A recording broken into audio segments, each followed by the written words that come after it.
Hello and welcome to the Hall of Fame Dynasty Podcast. It is officially 2020. It's been 2020 for about 25 days now, but we've been way behind with our recording schedule.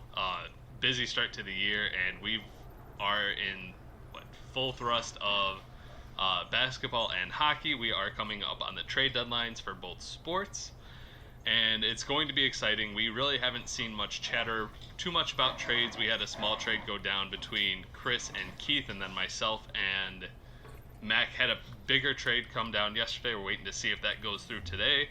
But today's show, we are going to be reviewing all of 2019 since we finally had the optimal settings for our league. 10 teams throughout. Obviously, 2018, we dealt with the downgrade from 12 teams to 10. Same with football in 2018. So this last year was the first time where we actually had the right settings throughout and consistent competition throughout. So, and I'm not going to be doing it myself. I have Chris on the other side as my co-host tonight. So how are you doing tonight, Chris? I'm doing good. I'm doing very good. I'm excited to get into what was a great 2019 season for us. Well, it wasn't as good for me as it was for some of y'all. It was for fantasy-wise. It was definitely exciting. Fantasy-wise, it wasn't as good for me, but I think all in all had a good season, or a good year. I mean. Oh, absolutely. I mean, it was a ton of fun. It was a ton of fun. We didn't have as much variety as I thought we would, just because of the fact that obviously Jared went all in on basketball, and I pushed in on hockey, and we'll kind of go through that. But it was a lot of fun, and we had a lot of competition regardless of the variety of champions. So I'm excited to go over everything tonight. We'll talk about the records in each sports, and we'll talk about the closest competitors in each category. I will say this, that we did have a couple of turnovers with owners. Of course, we had... this was the first year for Chris Barnes and somebody else. But we had a couple of new owners, and so I can understand Josh, yeah. So I can understand us being a little top heavy. Especially with the way that the previous owners handled the teams of selling off for one sport and things like that. I mean, I'm excited to see what happens here in 2020 with all consistent owners. Yeah, I had to feel sorry for Josh if he didn't want to contend in baseball. Oh, of course, because that team was built for baseball. Sean previously sold out all those pieces, as we've talked about, just to get heavy in baseball because that was the sport. Yeah. So, but why don't we get into hockey And I will say we are not doing hockey first simply because of the fact that I won. We are doing it because it was the first true championship of 2019.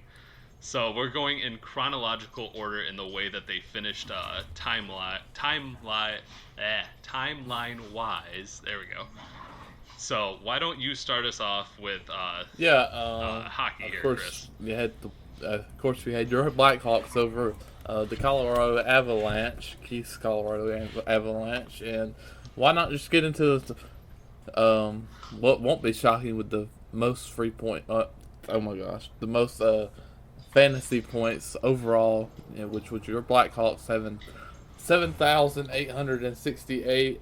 A distant second was Keith, of course, with 7,645, and then Jared's Mighty Ducks with 7,261.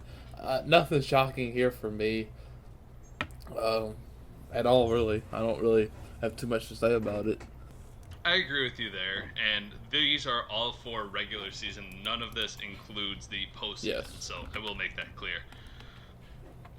But, none of this was too surprising. I mean, I was really happy with my Blackhawks, and when we went through this and setting up the show doc, I was actually surprised that I felt like I dominated a bit more, but a lot of these categories were really close, and it makes me excited to see what happens overall in 2020 and just the way it's going to happen. But yeah, I mean, not a whole lot to say here. We knew, just looking at wins-wise, that it was going to be the Avalanche, Ducks, and myself up there in a lot of these categories since it is a points-based league.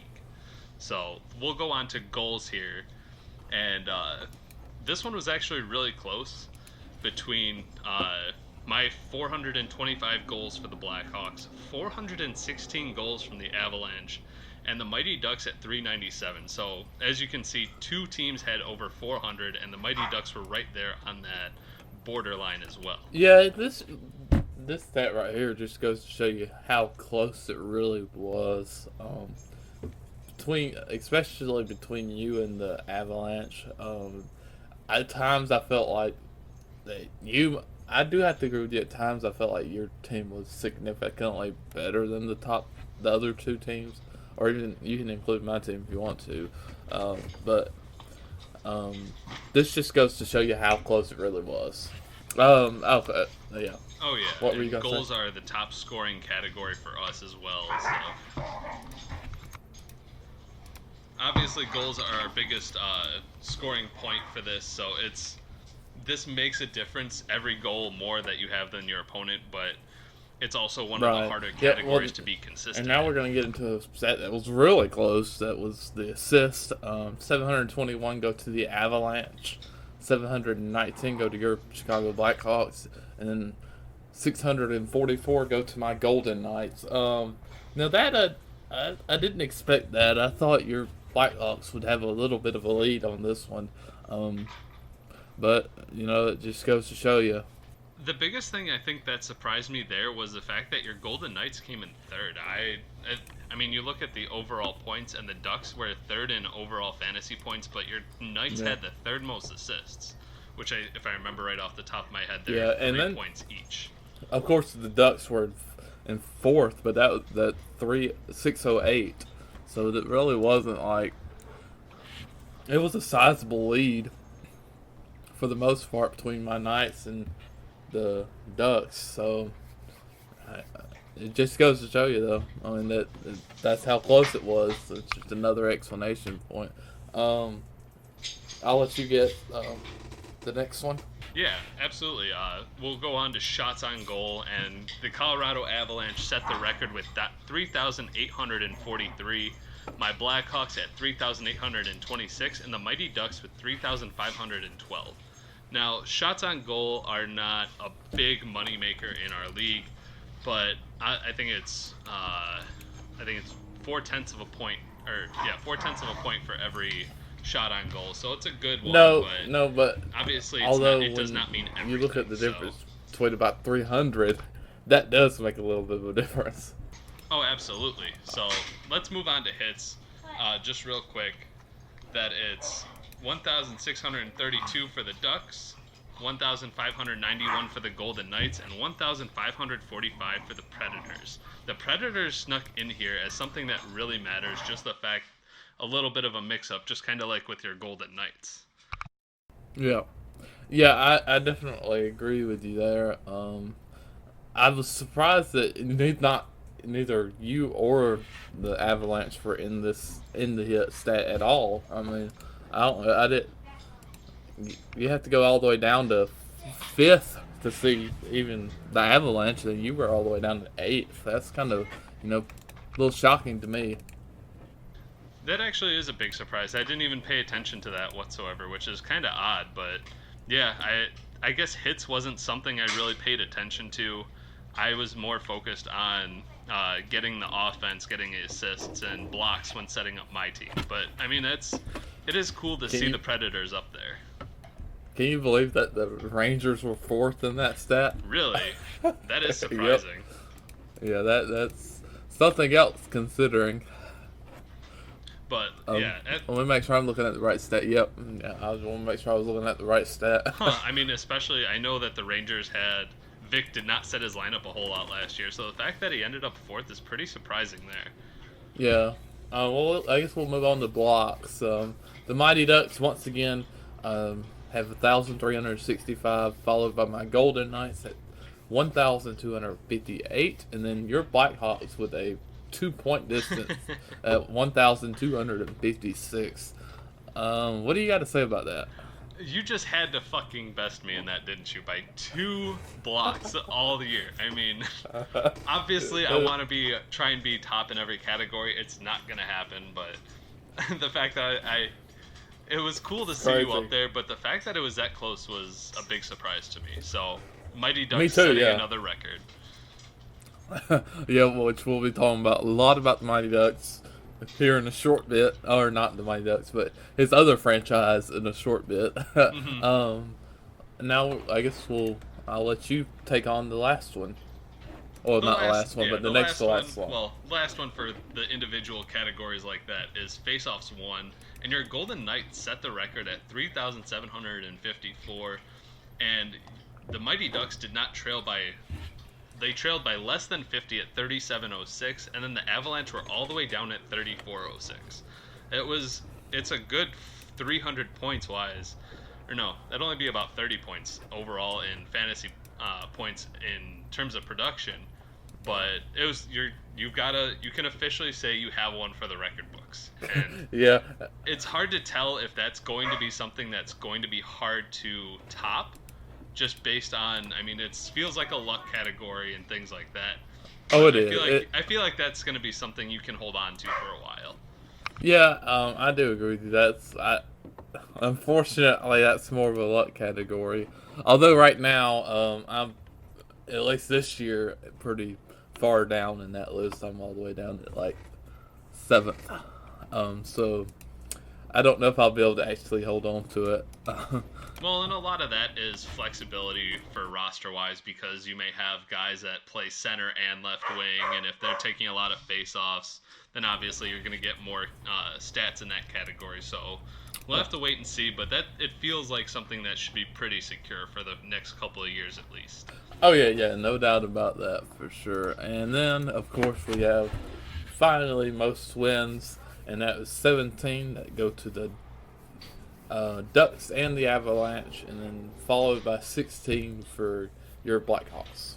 Yep, and I know we were talking pre-show, just the fact that I felt like I was more dominant in the regular season. I felt like I didn't lose as much, but I know we've had that conversation before too, where I forgot just how good both the Ducks and the Avalanche were. So it was obviously that's going to be a very tough one to break, even to get up to my 16. That 17 wins is going to be hard to ever break in terms of wins, because you're going to have to get lucky with schedule, with performance. Yeah. Even though it's a dynasty, that's a good record Well, to set year one. Well, I do feel like that there's a chance that you or the Ducks, because y'all both are at 12-3 right now. Oh wow. That y'all could break it. I mean, I haven't looked at the schedule or anything to see how many bye weeks y'all have left. So, yeah. Well, we'd have, because if I was 16-6, that'd be 22 weeks. So we have 7 weeks left of regular season. Then. Right. Yeah. And that includes this long week, obviously. Yeah, and you've got to win this week, so you're at 13 wins already, basically, because you're playing the Rangers. You're gonna win. So you've only got to get. That's a close one right now, though. I mean, my team started out like shit, but we'll see what Yeah, happens. but that's not what this is about. I just want to throw that in there. So we'll just kind of review the playoffs real quick, because I actually forgot how all of it broke down. So obviously in round one, my Chicago Blackhawks and the Colorado Avalanche earned the byes throughout the regular season. So you had the Carolina Hurricanes taking on your Vegas Golden Knights, and then the Predators taking on the Mighty Ducks. Your Golden Knights lost to the Hurricanes, and the Predators barely lost by about 15 points to the Mighty Ducks in round one. Yeah, it was kind of unfortunate, because that was where I thought my real chance, besides, at that point I thought I was going to win the NFL championship in 2018, but this was the next championship that I thought I had the best chance of winning, and my team just fell apart. Although it's bound to happen. And actually, I say it fell apart, but it was fairly close. It was within 40 points, so it wasn't that far of a distance. And as far as the Predators and Mighty Ducks go, Kevin's teams have been competing since last year. I don't think he had as great of 2018, but last year his teams were competing for, I think, pretty much every single, or they were competing in every single playoffs. They weren't in every single championship, but his teams were competing.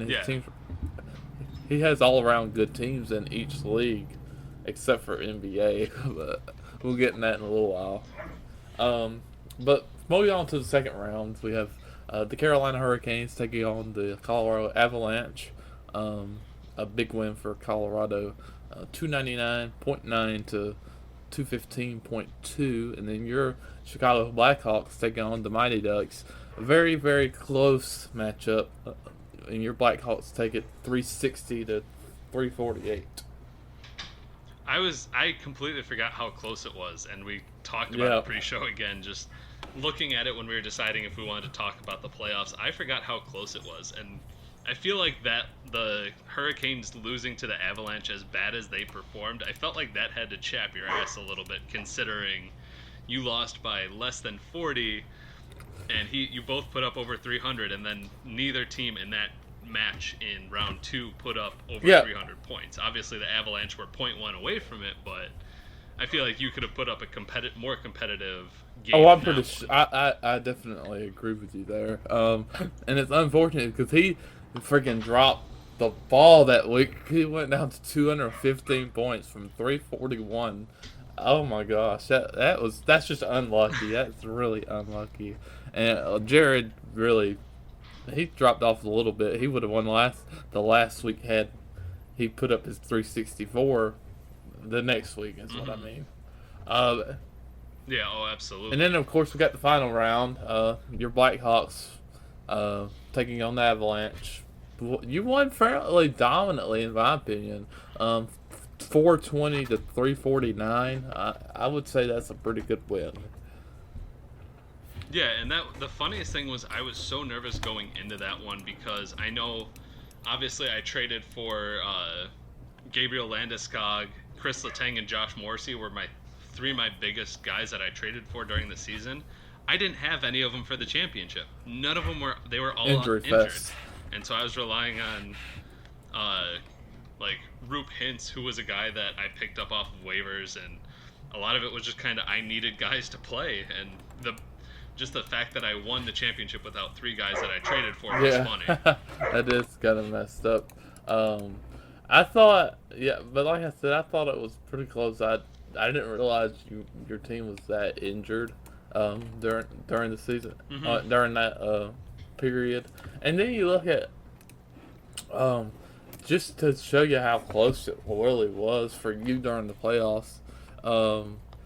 You didn't even throughout the whole playoffs. You only the points you got versus the points you allowed. There wasn't even a 100-point difference. So that just goes to show you this thing was close down the wire, except for, like I said, unfortunately, like I said earlier, my team didn't move on. So I feel like it might have been different had beaten Carolina. Yeah, had you beat Carolina, that would have been something interesting to check out. But I feel like you would have had a chance to come and compete against me in the championship, and I know I would have been even more nervous considering what you did to me in the previous year of football. Yeah. So you would have been very nervous because this championship was right after the football championship, or it was the next one. Yep. Yeah. I mean, a few months later, but still, close enough to where the blood was still hot at that point. Yeah, but I think we covered it pretty well for hockey. Yeah, and I'll actually put this in a document for us, and I'll share it in our chat and in our league, so that way we can kind of keep track on this year to year, see if the records ever change and things like that. It'll be fun to watch. So why don't we move over onto the hardwood, where obviously we had the Raptors over the Nuggets, really true big rivalry between Jared and Keith. We know they are always going at it, and I expect them to constantly be at it. I don't know if we'll ever see any season where one is rebuilding and the other isn't. The closest might be football, with Keith needing to add some talent there, but we can talk about that later. But we'll start with the first category, field goal percentage, and this is one that who knows how it's ever going to play out every year. But we had the Nuggets at 481, the Raptors at 473, and surprisingly the Bulls at 471.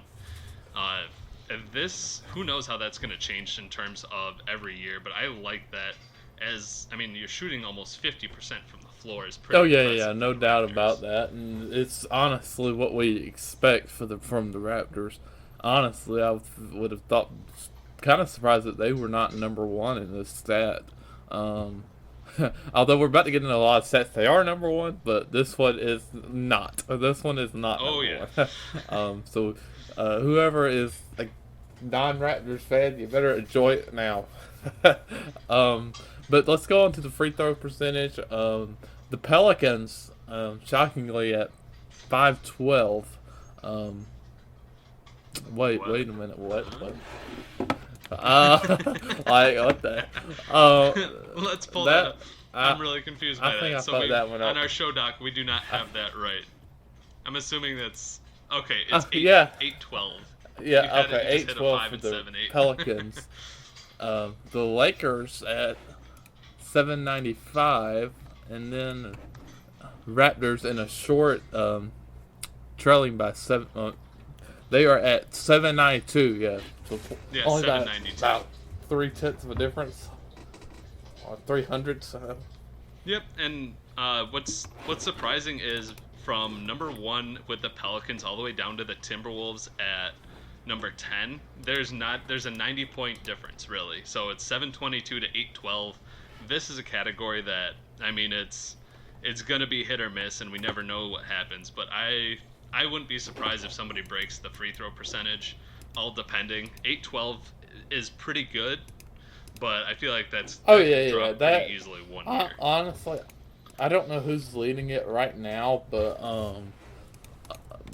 it's definitely going to change. Oh, right now it looks like the Bulls are leading it. Oh no, they're not. Yeah. Here, don't worry about that. But the somebody's while we're leading it. looking So at it. We can even compare. that's just proof that that's gonna change. But that's really, I don't think there's too much to talk about here, honestly. No, I completely agree. I mean, it's a ratio stat. You're gonna have ups and downs, but one that really doesn't is the 3-point category, which this is where the Raptors start to kind of dominate, as we kind of knew was gonna happen. So you have the only team with over 2,000 3-pointers made, and that is 2106 for the Raptors. You have the Pelicans at 1837 and the Knicks at 1522. This is just absolute domination by the Raptors. It's one of the reasons why they're champion of this sport in particular. It's hard to lose when you have over 2,000 3-pointers on the season. Right. Not just especially if you're making 2,000 of them, you're probably having a pretty good shooting percentage from beyond the arc. And on top of that, obviously, 300 more 3-pointers is 900 points when it comes to the points category. So it's a strong category for the Raptors for a long time, I expect. I do feel like the shocking thing here was the Pelicans at 1,837. They had approximately a 300 point or 300 3-point difference over the Knicks, which the Knicks at 1,500 is shocking too. Mm-hmm. That's probably the more shocking thing here. And then you have the Nuggets at 1,520, so the Knicks and Nuggets were right on each other with that stat. Well, and it goes to show too the way that it broke down last year. The fact that we know, obviously, Keith was not worried about the 3-point category. He wasn't trying to compete in that. I mean, he obviously isn't punting the category, but he's going for what he knows he can try and beat the Raptors in. When you see the big lead that the Raptors had there, you know it's over. Yeah. So you may as well try and shoot for another category. Exactly, and then although there's not too many more categories that that were close, in my opinion, as we're gonna get into the points. The Raptors with 22,910, followed by the Nuggets at 18,968, and then the Pelicans at 17,332. Another non-shocker. Honestly, if you had to say anything was shocking, it's the fact that the Raptors had such a high lead over the Nuggets at almost 4,000. points. That's insane. That's pretty insane. Otherwise, this is nothing shocking. I mean, the Pelicans coming in at number 3 is kind of a surprise to me because we know what Vic put into his Knicks, but he didn't set his lineup. But I'm happy to see the Pelicans and Kevin get into this conversation here. And he did have a very competitive team last year, which was awesome to see. So let's move on to rebounds, which was a much closer category, at least between Jared and Keith. With 87-15 for the Raptors, 80-80 for the Nuggets, and 58-89 for the Lakers. Obviously, Lakers used to be... he was... No, because Barnes was not with us last season, so I forget who that would have been. Yeah, I can't remember either. I think that would have been. I want to say his name was Will. That would have been Will, and he dropped out, and we had trouble. That's right, we had trouble filling the hockey team and the basketball team for a while. So the fact that the Lakers came in at third is, I don't know if I should feel bad or, like, I don't know how the rest of the league should kind of feel on that one, considering that it didn't have an owner for about half the season. Well, and I know that lineup didn't get set that well. I know y'all said it off and on, but my thing with that is the fact that, well, you have to look at it. You weren't contending. There was no way you were contending. Yeah. You were the Hornets. Obviously, the Knicks should have been up there, but he didn't set his lineup. Trouble setting his lineup. Yeah. And really, there was only a couple other teams that could have been, So I don't think there wasn't enough people that were. The NBA was like the bottom of priorities in 2019, so this isn't really shocking. So I guess it's shocking that it could have been any other team, but it had to be the team that didn't get their lineup set half the season. But yeah. Otherwise, nothing shocking here. And let's move on to a stat that actually is closer, and that's assists with the Raptors at 4,514, the Nuggets at 4,387, and then the Knicks at 3,534. I don't have too much to say here. No, me neither. We knew the Raptors would take it. The Nuggets obviously were going to be close, and the Knicks... They had the talent in LeBron. They have the ball handlers there to be able to make the passes, set up their guys as well. Besides just scoring, we didn't see them really up there too much, but they do have the good ball handlers in their lineup. Yeah, I definitely agree. They just have so much talent on that team that it was hard. It's hard even if you don't set your lineup every day. It's hard not to be leading some stats. So. That's it.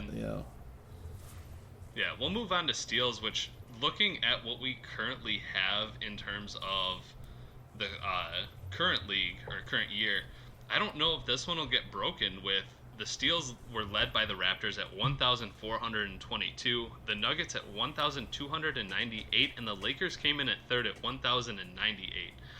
If you were to look at the 2019-2020 season for us right now, that's tied between the Raptors and the Nuggets at 682. And I think we're more than halfway through the season at this point. Because we have... I'm trying to see how many games we've played. I can't see it. But, I mean, the fact that it feels like that one's going to stand for a while, considering how much Jared put into his team in 2019. And it's... Let's see, we are... period 14, so we've only got 23 weeks. We're more than halfway through. So nobody's trending to break that one, which is pretty interesting. Yeah. But other than that, I mean, there's not a whole lot to say. The Raptors will hold that one for a while. Yeah, at least for this year. I mean, no doubt about that. No doubt about that in my mind. Moving on to the next one, which is steals. Is that correct? Or it's steals? No, we just did steals. We're on blocks now. Okay. I thought we were steals. The Raptors again at 910. The Nuggets at 783, and then my Hawks at 756. Another not shocking stat. Not too much to say. It's just it would be about what I would expect, Yeah, I agree. And I mean, it's the Raptors put so much into it. The fact that you were pretty close behind the Nuggets was good to see. Whether that tends for this year probably not as much, but I mean, we've got a much more competitive league this year, and so we'll see what happens I there see overall. that probably changing some. I haven't looked at them yet, but I mean, I'm sure it will. Yeah, and then we'll go on to turnovers and this is the least amount. This will kind of be the same thing when it comes to MLB. We'll have a lot of these where it's the lower stat, of course, but least goes to the Bucks at 1,009, my Dallas Mavericks at 1,237, and the 1,652 to Max Timberwolves. This is one that's going to be more of a stat that is either you have a really bad team that is not in compete mode, or you've missed part of the season, and I know that's what a lot of it was for the Hornets / the Bucks, which they obviously were last year. Well, this is more of the, like you said, either who didn't have their. Normally, I would say this is a who didn't set your lineup award, but this is the Bucks. Of course, they went through a lot of turmoil last year, so nothing shocking there. Moving on to most wins, I think Raptors 142, the Nuggets with 122, and then my Hawks with 114. The Raptors, of course, expected at least that many wins. I don't know what they're on track for this year, but they're probably on track for a little less. So right now he's at 86 wins and 30 losses. The Nuggets are at 74 and 41. So definitely, obviously, the Raptors have come closer to the just pack. a little bit, Sure. not that much. The Nuggets with 122 and then my Hawks with 114. Neither one of those are really shocking. I feel like those were the three teams that actually were really contending for anything last year. Those were really the three teams that were, that had the talent last year, in my opinion. And then the fact that you guys were consistently active, and it really showed when it came to some of those stats and categories, and then obviously overall in wins. Exactly. So. Yeah, I definitely agree there. And then let's scroll on over to the playoffs. Well, it started. So obviously, your Hawks being in their own in your own division, and the Raptors obviously were able to hold off the Nuggets for the bye week. So you and the Raptors were able to have a nice chill week in round one, while the Chicago Bulls surprisingly made the playoffs, and they had to take on the Denver Nuggets. Whereas Kevin's New Orleans Pelicans, I was going to say New York, that does not make sense. New Orleans Pelicans took on the Lakers, and the Nuggets obviously moved on over the Bulls. That was not a surprise, but Kevin's Pelicans put up a hell of a fight over the Lakers. That would have been Will's team at that point, and he was able to make it to round two to take on the Raptors, and then you had to face the Nuggets, which I'm sure you could not have been excited. I would say neither one of us were excited. But I do want to go through this real quick. Look at how close the stats were for me, at least to me and the Nuggets. Field goal percentage, I had .467. He had .481. Three pointers made. I had 65. He had 50. This is when you start getting to the really close stats. I had a .783 to .793. I didn't have a lead, but I trailed in that stat. And then points. I had 746 points. He had 747 points. Rebounds. He had 291. I had 290. He had 294. I had 291. Assists. 186 to 181. Steals. 53 to 48. That's how close this was. I forgot about that, and now that I think back to it, yeah, I do remember it did come down to that last day, and it was surprisingly close because the scoreboard definitely did not show it. Now, the other one wasn't really that close. The Raptors kind of dominated, but our matchups was pretty close. And then let's move on to the final round where the Raptors take on the Nuggets, and then you kind of really, for the most part, had domination here.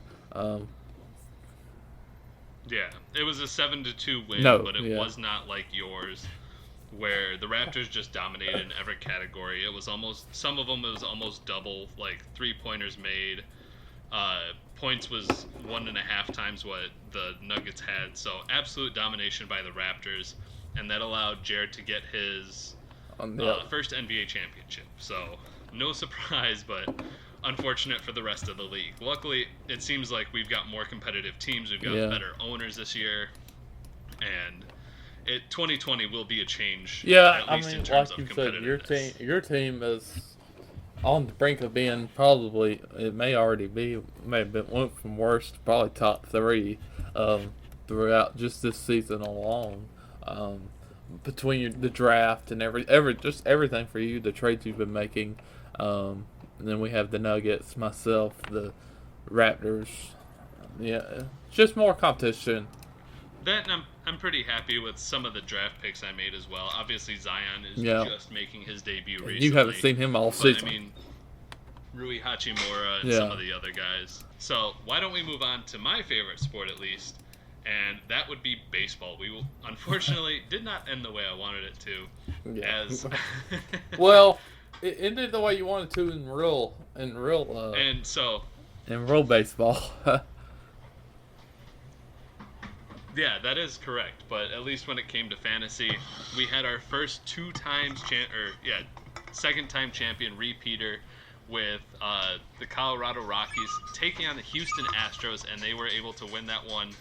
And if we'll kind of talk about that later of how close it was. But I remember Keith, he talked to me after. He was afraid that I was going to get by him, and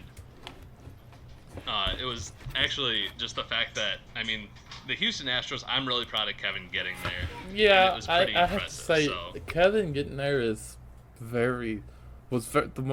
probably the biggest surprise of the whole entire 2019 year. The fact that Kevin, out of the Cardinals, your Nationals, your White Sox, then Nationals, whatever you want to call it. I'm sure there's another team I'm not thinking of that was in contention, but that was probably the biggest surprise of the 2019 season. See, for 2019, I'm trying to think of it here. I mean, the Astros were there, the Brewers were obviously there, they were in contention, and Josh, I think we had in there near the end of the season. And, I mean, the Blue Jays were up there. Really, the only two teams that weren't competitive were the Twins, the Yankees, and your Braves, unfortunately. Those were really the three that were just so far away from the pack. Well, it's nothing shocking. Well, I did say I was going to win the championship, but obviously that did not happen. I was far off from my prediction. Well, I guess we'll start with the run. I'll start with the runs, and this was, I guess, fairly shocking with the Cardinals at 1,418, the Rockies at 1,415, and then your Nationals at 1,371. Pretty close distance between the Cardinals and Rockies.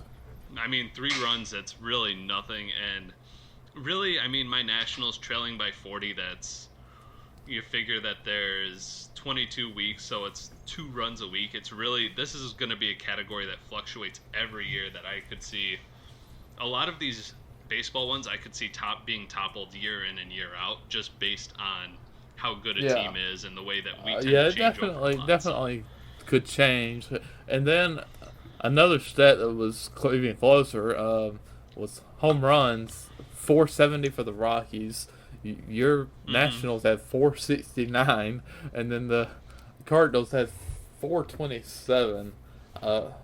That's what I kind of found funny, was the fact that the Cardinals had so many runs scored, but they were almost 40 home runs behind.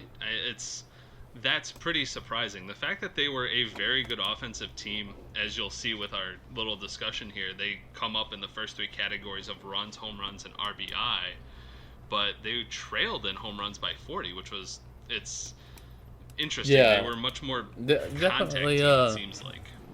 I thought, but it just goes along the lines. There's a reason why Keith's Rockies were the champion. I mean, you gotta have a stat somewhere, and this is his only. This is his only. I mean, I think this might be a bigger surprise. The fact that he doesn't really have. He's not dominant like the Raptors were in NBA. You know, this is one of the stats you pretty much have to lead if you're going to be champion. You know. Well, and I think it's different from the NBA where you can't just be dominant in 3 or 4 categories and hope for luck in one. You've kind of got to be balanced all around, just because of the fact that hitters go into such slumps, and same with pitchers. You want to try and be as consistent as possible, and that's right. Yeah, that's the difference between the other sports. Can't argue that. So, I mean, something that kind of correlates to home runs, obviously, is runs batted in.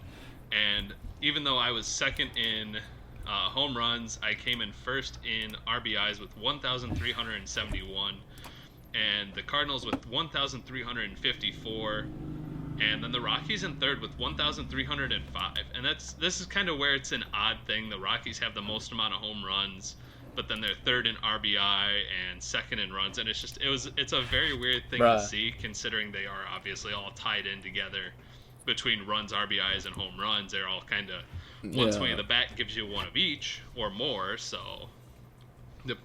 But I mean, it's fun to see the fact that it's those 3 teams: Cardinals, Rockies, and my Nationals. All 3 were dominant. Yeah, that was a really mostly top heavy stat right there, but a stat that's not really top heavy is the stolen bases, with 171 going to the Brewers, 169 going to your Nationals, and then 156 going to the Chicago White Sox.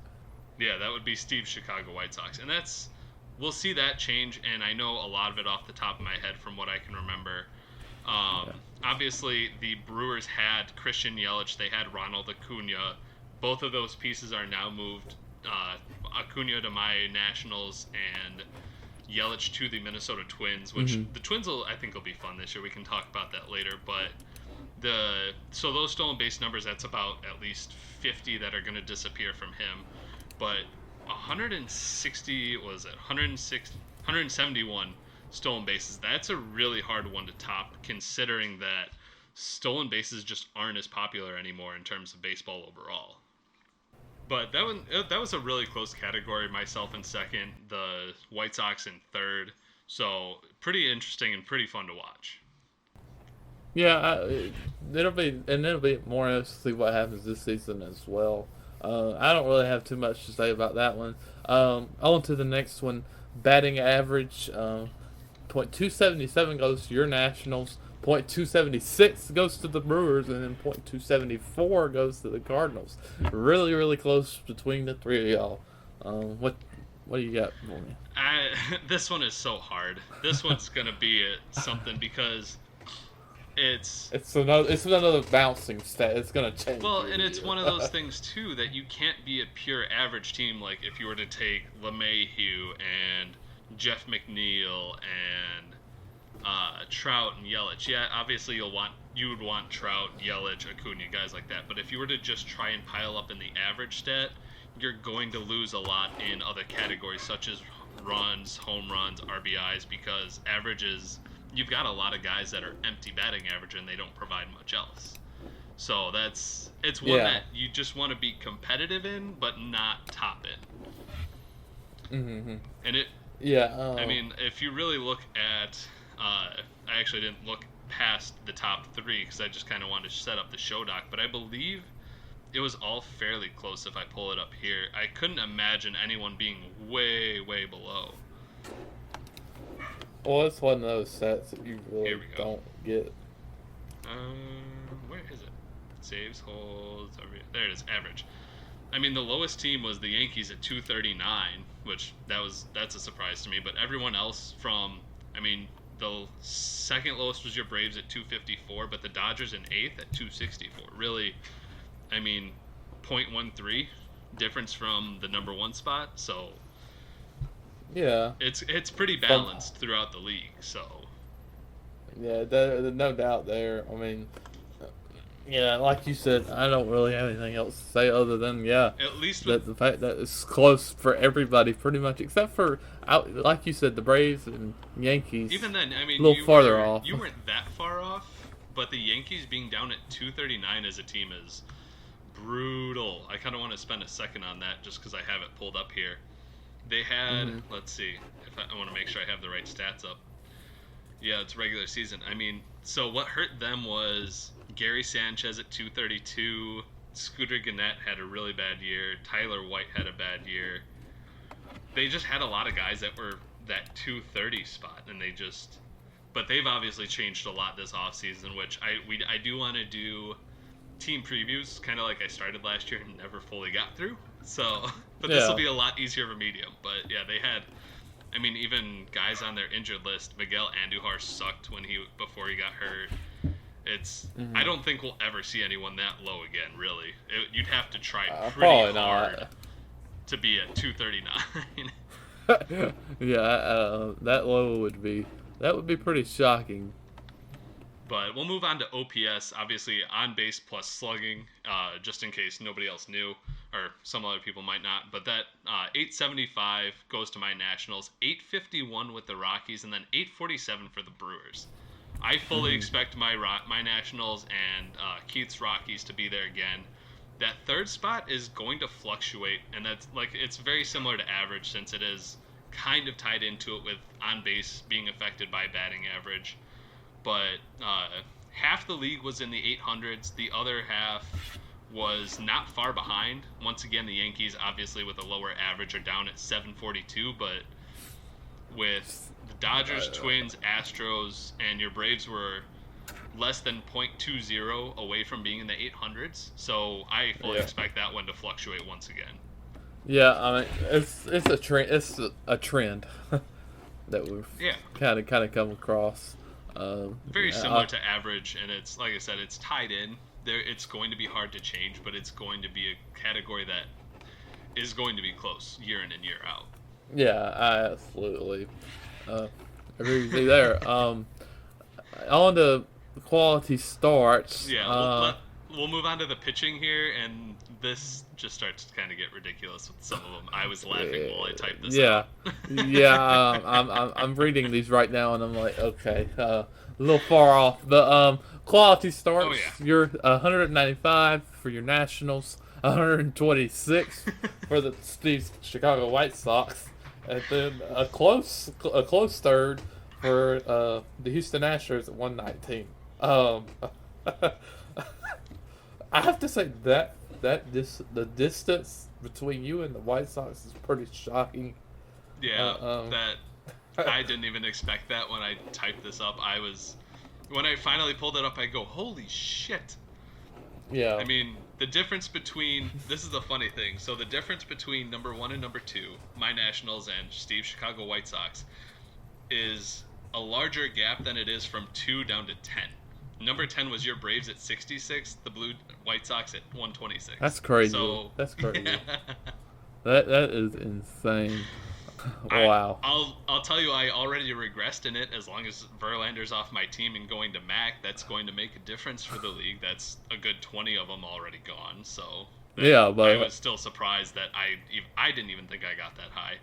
Yeah, but still, I mean, even if you say you lose 20, you still, if you kept this rate, you'd still have 175. Right. That's still a sizable lead, but I mean, it wouldn't be it wouldn't be insane, but it's still sizable. Yeah, and so we'll move on to walks. This is walks allowed, so obviously you want the least amount here. You've got the Yankees at 441, the Brewers at 457, and the Minnesota Twins at 500. This was actually a fairly close category. You only get to the 600 mark when you get down to number 7 with the Dodgers. Yeah. So everyone else was really close. The only 2 teams to top 700 walks allowed were the Astros and my Nationals. That's pretty crazy, considering how it went. The fact that your team and then the Astros, who were in the championship, allow over 700. Yeah. I mean, it's one category, and it's a trade-off of, do you want the strikeouts, do you want walks? It's obviously strikeouts fluctuate, walks are more consistent, but the Rockies came in at number 4, and they've got a really good pitching staff, as we'll see. Yeah, it's not the end-all be-all. I mean, just lose one stat. Now we're on to the next one. That is strikeouts pitched. Now this one is probably the most shocking, and I'm sure you're laughing because of the sizable lead. You were at 2.852. No, sorry, it's 2,000. I put a Oh, point instead of a okay. comma there. That's my Okay, bad. 2,852. And then go all the way down to the Houston Astros at 1,989. And then third goes to the Cardinals at 1,963. Now that's a wow stat. Yeah. Is there really anything you can say about I that? don't think that's going to be broken. I don't think it's getting broken anytime No, soon. if it's we're talking records, no, it's not getting broken. Yeah. That the fact that I mean, and it's the fact obviously I stuck with my team. I stuck with setting my lineup every day, but that's just stupid. Yeah, but like you said, even if you set your lineup every day, that's still insane. Yeah. And we'll move on to saves and holds here. And this one was a very close category, and this is one that I think somebody could break the 200 mark and set a record, just because if you have, I mean, even if you picked up relief pitchers constantly, you could easily do that. Because relief pitchers are so hit or miss every year. I mean, you look at Edwin Diaz, who going into 2019 was the stud closer, and and I had him, and he sucked. I probably could have put up the same stats he did. Maybe not in strikeouts, but in terms of like a 6 ERA, I could go out and do that. So, yeah. But you had obviously Cardinals and Rockies were record holders for this at 198, and then my Nationals came in and third at 184. Then I'll just toss it in the Astros at fourth at 163. Yeah. The only one that that was way down there was the Yankees at 12, but he also, I think, only had like 2 relief pitchers all year. So he went mostly with starters, so I'll give him that, but that was just kind of something he punted right away, obviously. Well, yeah. We'll put it that way. I don't really have anything to add to that. I mean, this. We knew that the Cardinals and Rockies had really good bullpens, so it's surprising that nobody broke the 200 mark, though. So that might be something for somebody to shoot for in 2020. Yeah, it might happen. You can never tell. And then we got ERA. 3.34 goes to the Rockies. 3.63 goes to your Nationals, and then 4.07 goes to the White Sox.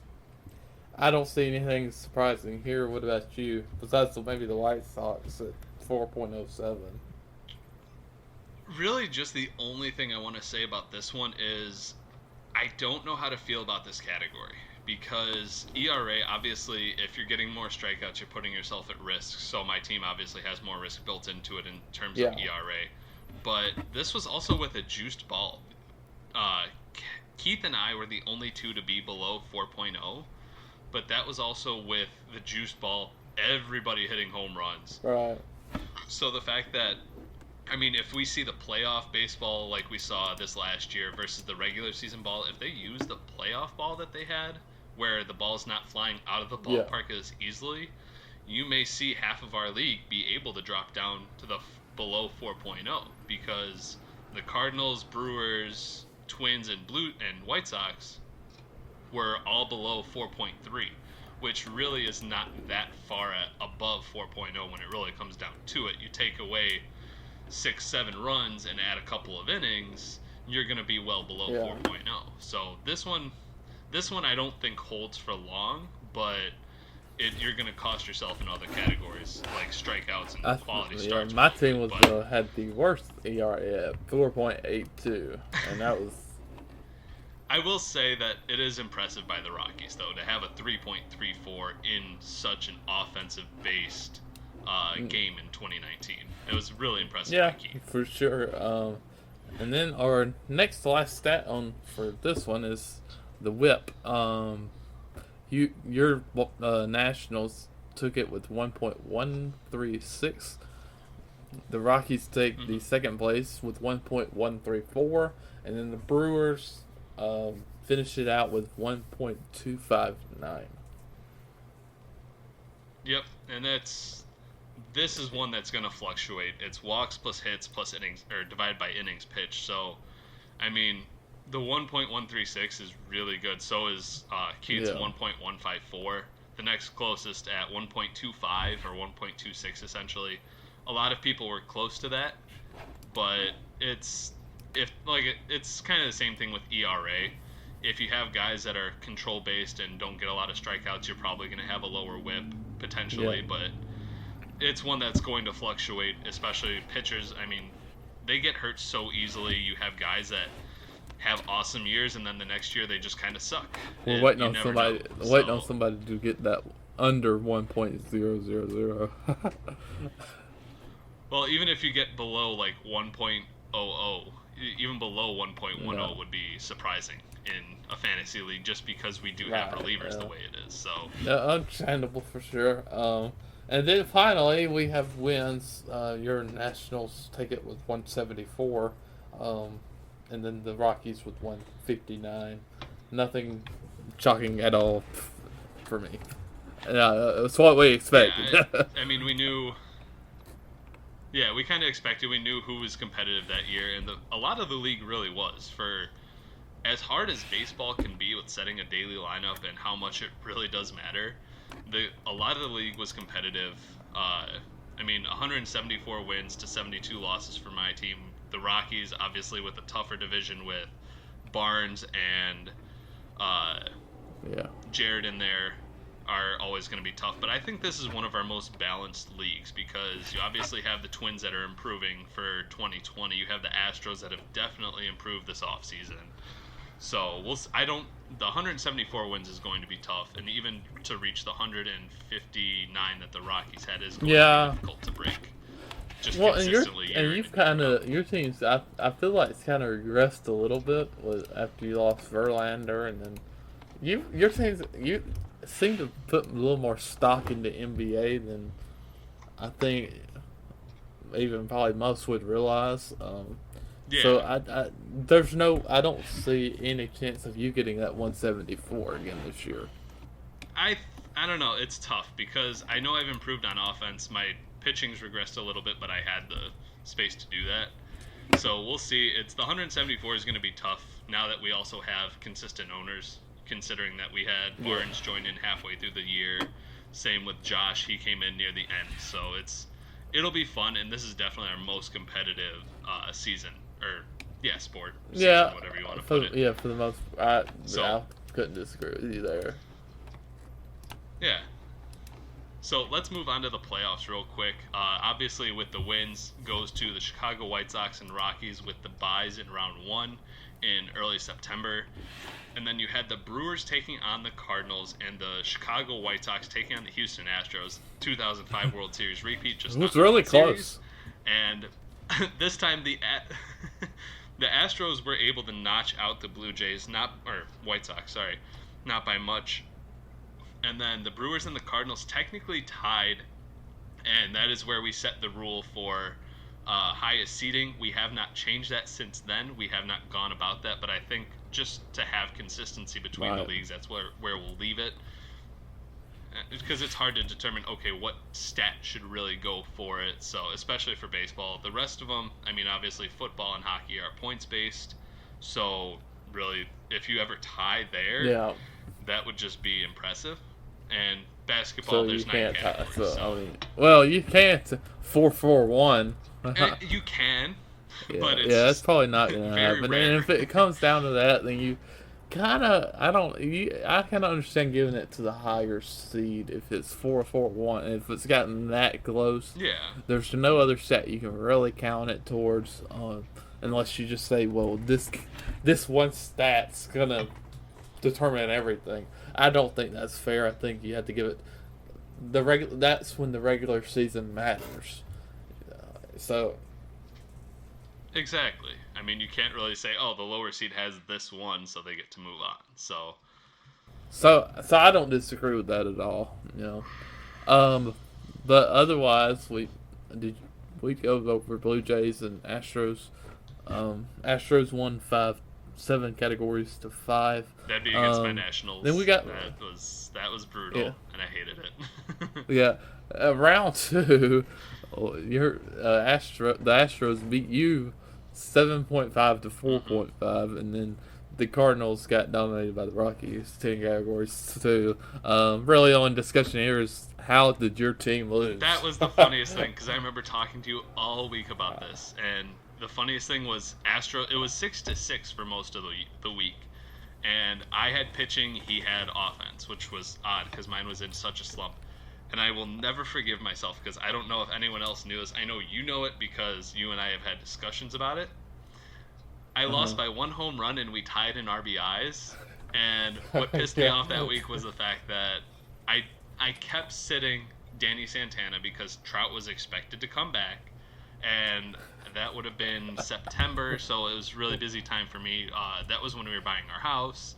This is actually that exact week, ironically. So I didn't have... I would set it in the morning and kind of hope that Trout would come back because I didn't want to sit him in a playoff round.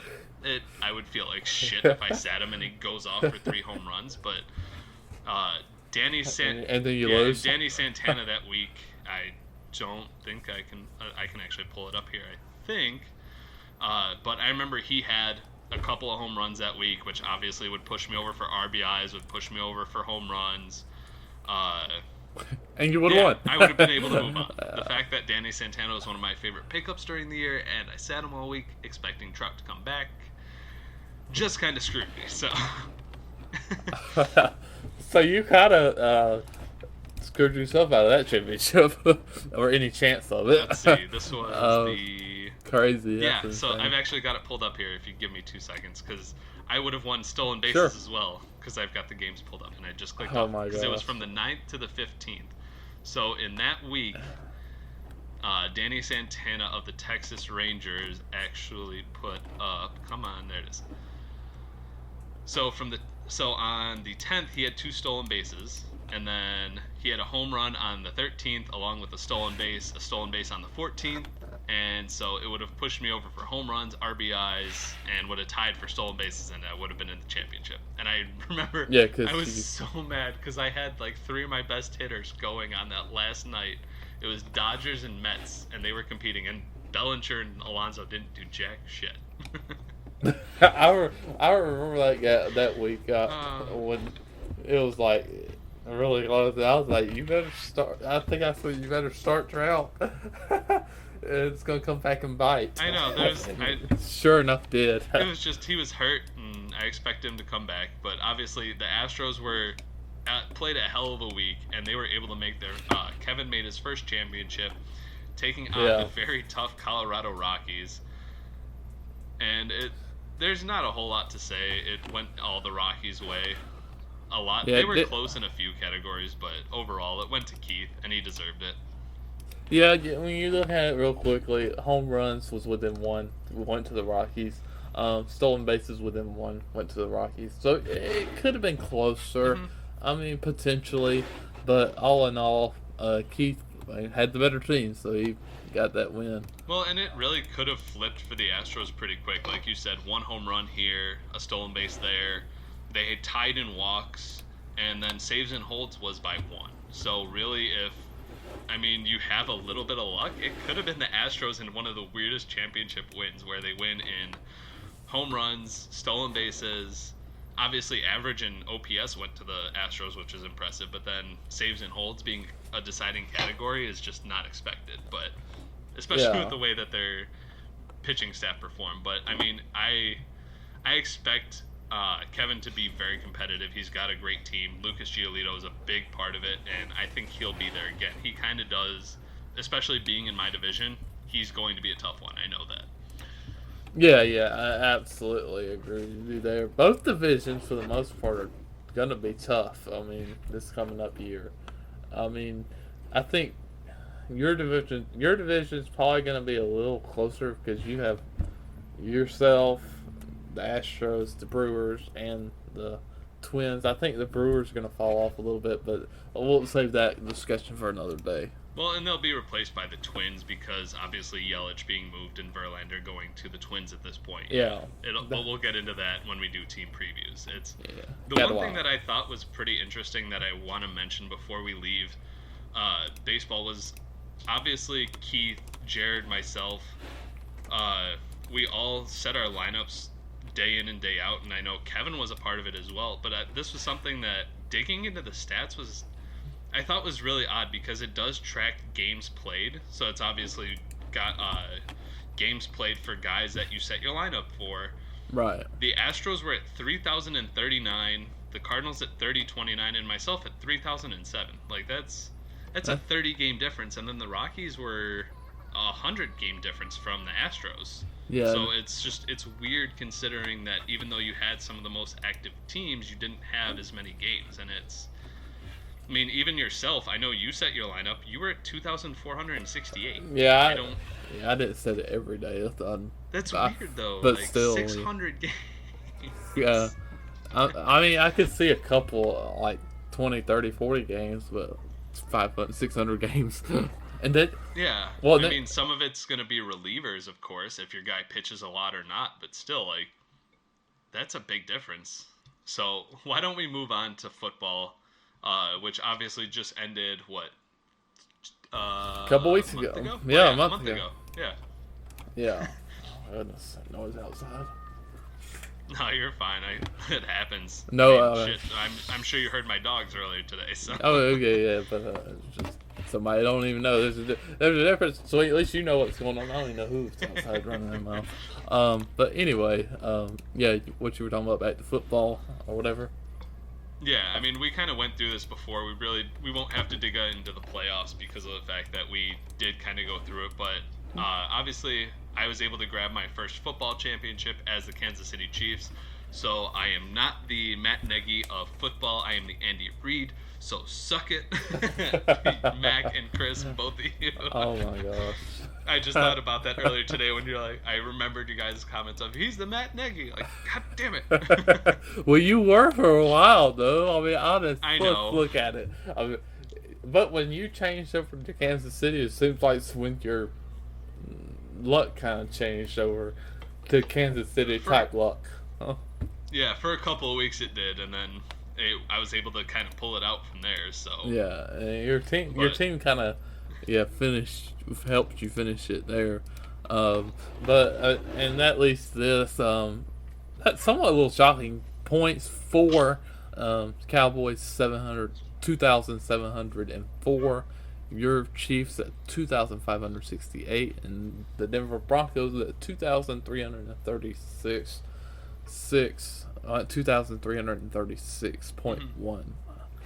What? Yeah, and I felt like this was closer the year before, but I mean it's 150 points between myself and Jared, and then 200 points between myself and Keith below me. I mean, it's really, you figure we play 13 regular season weeks. Yeah. So it's really maybe 20 points a week. Mm-hmm. It's not a lot. It's just so it's almost like a one game difference almost, basically. Yeah, exactly. One really good week, obviously, but split up. I mean, 20 points per week is not a lot, and that's going to fluctuate. I expect to see similar teams every year, unless there's going to be a big change with the Dolphins with their 8 picks that they currently have for the playoffs. They'll be up there this next year. I expect them to be. Well, it depends on what they do with them picks, because they can't use all those picks. I mean, yes, they can. Yes, they can. They have like 2 guys on their bench. Right oh, now. Really? Oh my. Yes. He's also got 6 guys on injured reserve, so there's a big change there. But he does have the ability to use all of them if he wanted to. Oh my gosh, that's funny. I know. So I know Mac will be happy about this stat though, with the longest winning streak, which will be very hard to ever break at 9, and he was going for that 10th in the playoffs. It really wouldn't have counted at. I mean, it could have counted, but he does currently sit at 9. That's a ridiculous stat. And he did defeat me. I think he beat the Cowboys one of those weeks, maybe. I don't remember off the top of my head, but he did topple me during that 9-game winning streak, and that's just That's damn impressive, Mac. You had a That hell of a that that year. is really impressive. Let's look at the only reason he went on that 9-game winning streak was because of that 3-way trade. There is not a day that I would believe that he would have gone on a 9-game winning streak had that trade not gone through. I don't think it was just that though, because he did go for Austin Yeah, but Hooper, not which was good for a couple weeks before he got hurt, and he went for the biggest point was the 3-way trade where he really bought all in. That was the change of everything, and it happened for him at the perfect timing, so he could continue his winning streak. And then, of course, he went because he didn't lose until he got into the playoffs. He won out, if I remember right. It wasn't like he just. Because he finished 9-4, so he started 0-4 for the season, and then went on the 9-game win streak in the regular season. So technically, if we would count the playoffs, it would have been 10. Yeah, 10. That's insane. That's not losing for over 2 months. That is bonkers to say. Now the least. on to the passing yards. The actual stats. 4,690 go to the Saints. The Raiders come in at 4,485, and then the Dolphins come in at 4,264. What do you have to say about this? I find it funny that none of the top 3 teams in terms of scoring True. are there. Like, these were the teams that, obviously, quarterbacks matter in this league, and it's great to have a strong one, but nobody in the top 3 was one of the last few alive. I mean, you had the Dolphins in there, you had the Raiders, which they were a really good team, I'll give them that, and the Saints were around there as well. They were a 6-7 team. They made the playoffs. But it's kind of funny that you have a team almost hit 5,000 passing yards and they were 6th. Yeah, it is pretty insane. And then you have the Dolphins that didn't even finish top 6. They didn't make the playoffs. That team was so up and down every week. I think they had pulled off a couple of upsets. The fact that they had over 4,000 yards passing was pretty impressive. Well, the funny thing that goes with it is you notice that the Cowboys and your Falcons are not in there. But then we move on to passing touchdowns, and the record is set by the Cowboys at 43, and then your Falcons came in at 32 and the Dolphins at 30. I mean, and it is funny that, once again, I'm not in there as the champion, but then also the Broncos aren't in there. Yeah, that's insane. Not in the top 3 for yards or touchdowns. Obviously, we know Cowboys had Lamar Jackson and Deshaun Watson, which is fucking disgusting. But the fact that he was able to take touchdowns, but not even, I'm pretty sure he had to cross 4,000 yards passing. As I pull it up here. Well, Patrick, Denver Broncos did not finish in the top 3 there because Patrick Mahomes was out for like 3 or 4 games. But he did have Aaron Rodgers as well. So. That's true. Well, and Rodgers was up and down. Here's the funny thing. Cowboys were 9th in passing yards. 9th. 37-55. Oh my gosh. That's... Yes. I was 8th at 39-39. But he had the touchdowns, and that's what matters. In the end, I mean, well, apparently it's not what matters when it comes to winning a championship. But but it's funny that he said it with being 9th in yards. That's insane to have that much of a difference between your passing touchdowns and then passing yards. That's insane. And then a stat that you seem to be interested in before we started this was interceptions. 13 to go to your Chiefs and Bills, and then 10 go to the Patriots. Those were the only 3 teams that had double-digit interceptions, which obviously, I mean, I didn't have great quarterback play during the year. I ran with Ryan Tannehill and Mitchell Trubisky, and I don't even remember what the hell I did. You were quarterback by committee.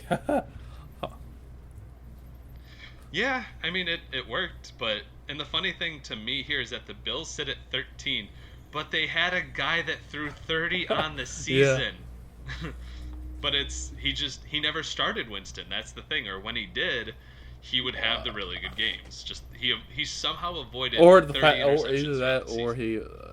he had a game where Winston, either what you said, or Winston had the bad games, and he started Josh Allen when he had really good games. So, I mean, Right. Like I'm actually pulling up the Bills right now for their full season year to date. Jimmy Garoppolo himself had 13 interceptions. Josh Allen that's had 9 and why, Jameis yeah. Winston had 30. Like that's impressive by Mac to make the right call most weeks. Yeah, to no, well, avoid that's the what. interceptions. Come on. that. And then who? Patriots. Patriots. That's not really shocking because I think he started Tom Brady almost all season. Yeah, he had Brady most of the year. Yeah. He had Mayfield in there at times, but the fact I was just surprised that it was that low for all of us. The fact that we never, 13 on a year is actually really good in terms Yeah. of like real life.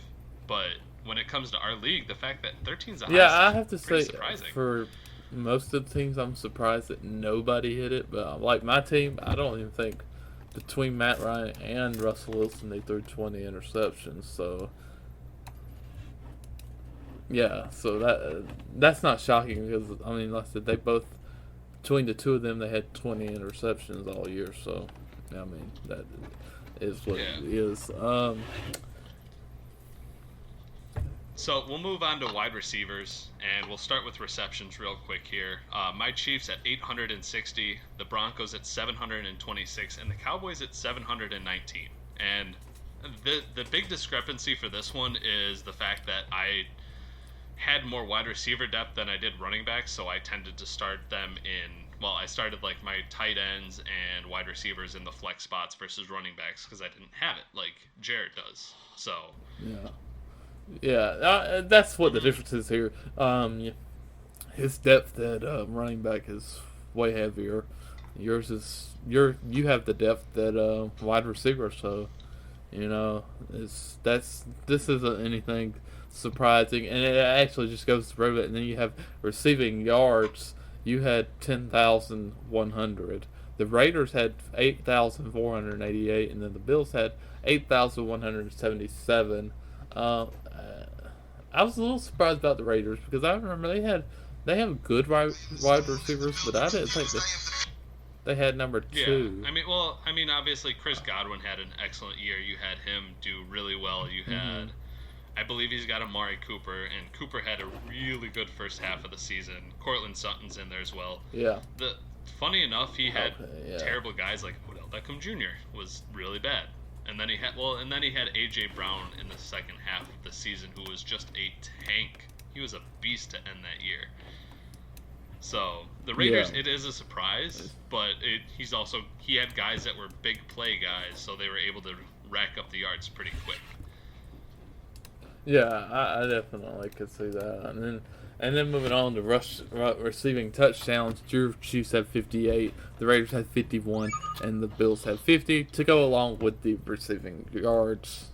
Basically goes to show it's the same stuff. Well, and I think it's funny that there was such a difference in yards. Almost 2,000, almost 2,000, but then, touchdowns were really close, and I don't know if that's... So I don't know if I want to call regression for my touchdowns in a positive way or my receiving yards in a negative way. Like, that's... the lowest team in receiving touchdowns, you had 4 that were below 40. It really is a close stat between most. So... yeah. It was pretty interesting. Yeah, definitely understandable when you're thinking as far as regression versus progression. But 10,000 yards, it's hard to say that's bad. It's just the fact that I thought you would be closer to 70 touchdowns probably versus just 58. Considering how many yards you have. Yeah, I completely agree with that. It's hard to tell where that's going to go for me. But yeah, I think it's funny that especially you have, the Raiders and Bills were pretty consistent. It's funny that all 3 of us had receiving yards and receiving touchdowns. So it's consistent beyond it. So right. I definitely agree with you there. So moving to the ground game, we actually had, to no surprise, the gap between the teams was the biggest surprise to me. I was not surprised that the Cowboys lead everybody with 7,584 rushing yards.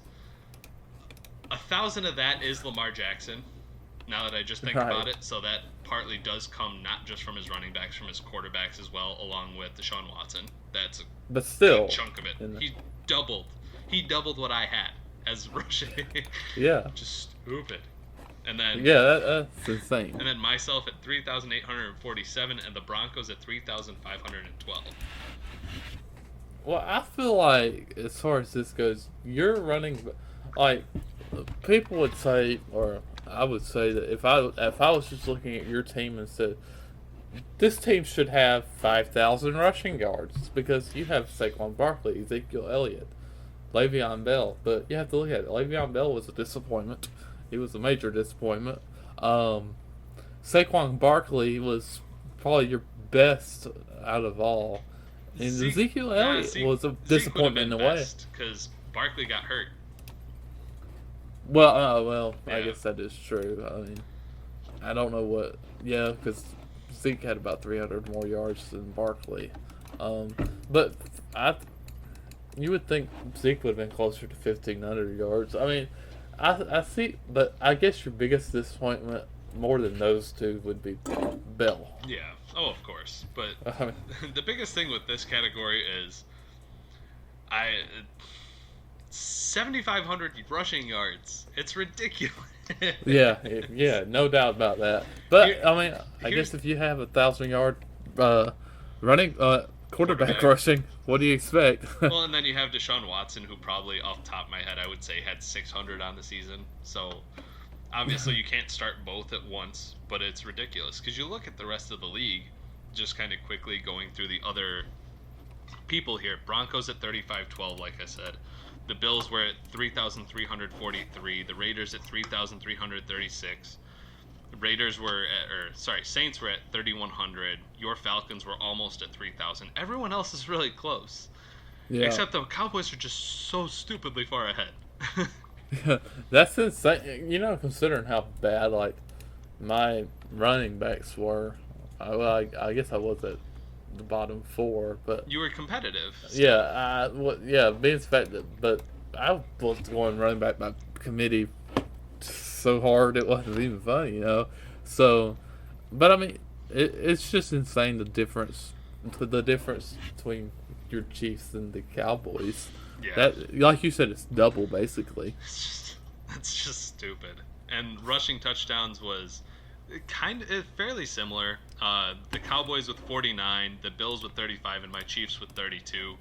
I was surprised to see my Chiefs that high, but everyone else was obviously the only team to not hit double digits was the Packers with 9.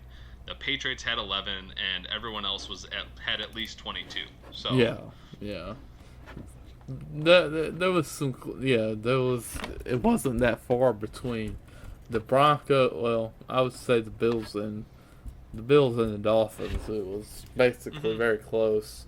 The Broncos and your Chiefs had a little bit of an advantage over everybody else, but not that much at all. So, yeah. I mean, it was really 29 for your Falcons, 29 for the Broncos, and the Dolphins. Even with the weird year they had, they were only 5 rushing touchdowns behind, and that's all of 30 points. It's nothing. Yeah, exactly. Yeah, I definitely agree with you there.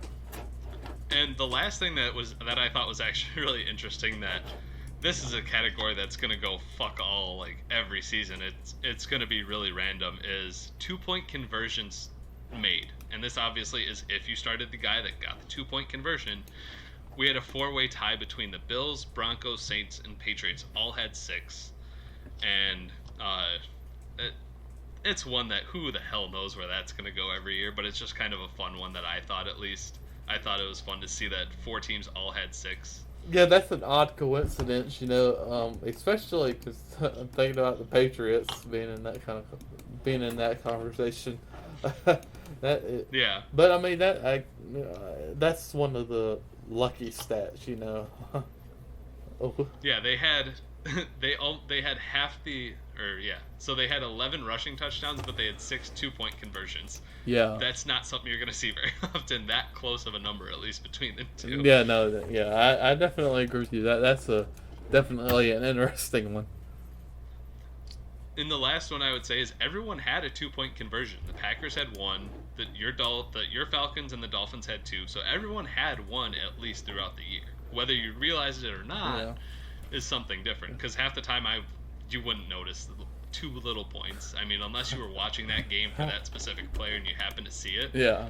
I didn't even know I had 4 on the year. I would have to go back and see who the hell scored them for sure. Yeah, that I would not know who got 2. I imagine Derrick Henry probably got 1 for me, but I don't know about who knows the other one. Probably quarterback or something. I don't know. It could be a quarterback. I mean, it's probably a wide receiver or quarterback running it in. Who knows? Because typically you're not going to have a running back running it in. Right. Well, yeah. I mean, from the 2-yard line, who knows? I mean, I think the Titans, though, maybe. I mean, definitely is a possibility. I'm actually pulling up. I'm going to all players because I want to know who had the most out of any player. 2-point conversions, just for the hell of it. Yeah. So, status, all team, all individual offense.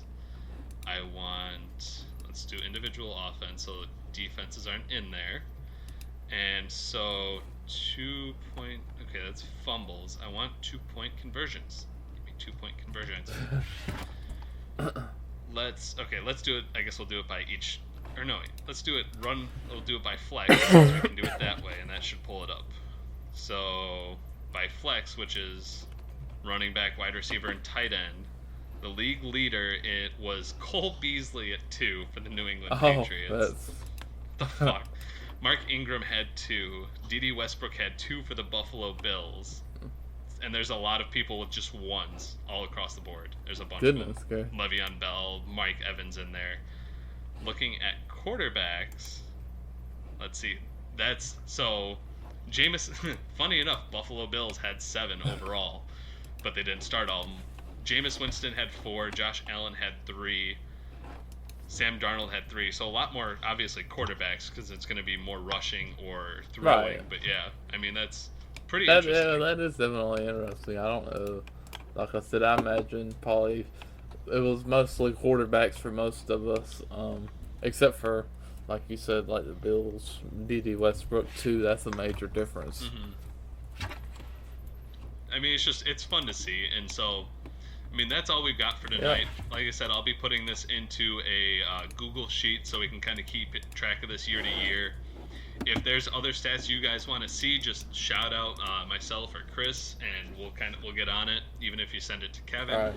It's something that I have fun with. At least it's fun to see this, and I know we should be all together for a long time. Yeah, it's definitely fun. Hopefully, we can keep it It's all together. definitely fun to see who got what stats, see what the surprises were, and just all of it, you know. See, I did not expect the stuff in baseball with my pitching staff. I mean, I knew I had a good one, but I didn't expect categories that are just so blown out of proportion. Yeah, and then we had the baseball, and then we had a couple in basketball that were pretty shocking, like the Knicks and several stats, considering that he didn't set his lineup that much, you know. It's just interesting to see it all, and then the Bulls, and just all of it. You know, you never know what you're going to find, you know.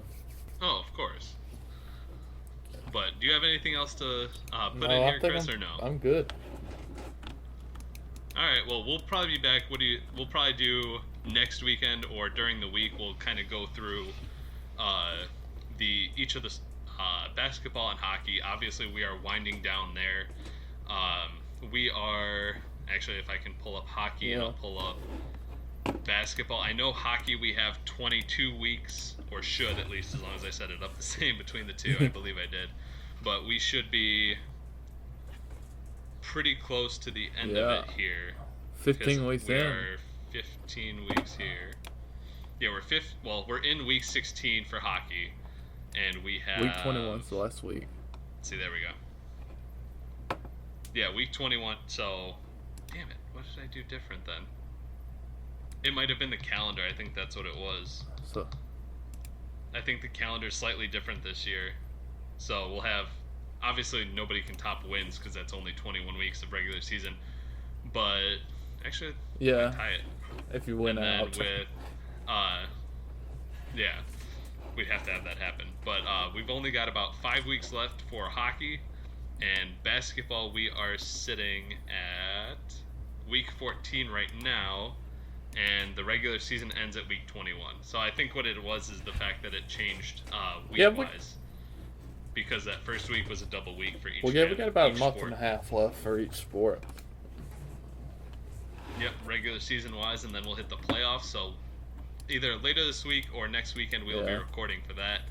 And I'm excited to kind of get into that, project who's going to be where, who could win what division, because both of them are really close. Obviously, basketball a lot closer than it was last year, and I'm surprised to see Kevin doing as well as he is in hockey. I'm excited to see it. That division's close, and you and me are still very close, even though it's 2 wins. It's not much. Especially, really I'm pretty sure I got a fairly easy schedule. I think the only other team that I play that's the top team's the Ducks. So, and I know you've got a couple. So that should come down to the wire. And then, I mean, at least 1 through 5. Who knows who's gonna get the top seed? You know. Especially if you beat the Ducks this week or next week, like pretty much next. Oh no. If you no. I don't think I face the Ducks anymore. Because the biggest teams I face are the Kings and the Avalanche. Avalanche is the last week. Which Avalanche and Ducks play this week, so it should be pretty interesting. Won't we come back? Ooh, that's a good one there, especially for the long double week here because of the NHL All-Star break. That's a great one. I don't know. Right now, the Avalanche have about a 33-point lead, but there's a long time to go, so we'll see what happens. Yeah. Well, and the Avalanche need it if they want to take that division. I'd have to check into the tiebreaker, but most likely, I feel like the Duck. Actually, you know what? Go ahead and I'm trying to see because I'm trying to remember. I'm looking back now between these two. See. Which see results. I mean, this is something that could be a big difference because they probably don't play again this year just based off of the way that I've seen the. I imagine at some point in time, Fantrax sucked at sorting out that basketball schedule. Well, it's okay. So the Avalanche lost by 24 last time, and that was in week 7. At least. So if they win 25. by more than, if they win by at least 25, they'll have that tiebreaker, which is if major. They have the same well, that's very major. At the end of the year. To have that bye week will be nice for Keith again. So, I mean, he's got it right now, so we'll have to wait and see. But we'll get into the standings. We'll get into the scoring. Everything else later this week. So, I'm good. If you've got nothing else, Chris, all right. We will talk to you guys later. And this was the review of 2019 for the Hall of Fame Dynasty. Peace out, guys.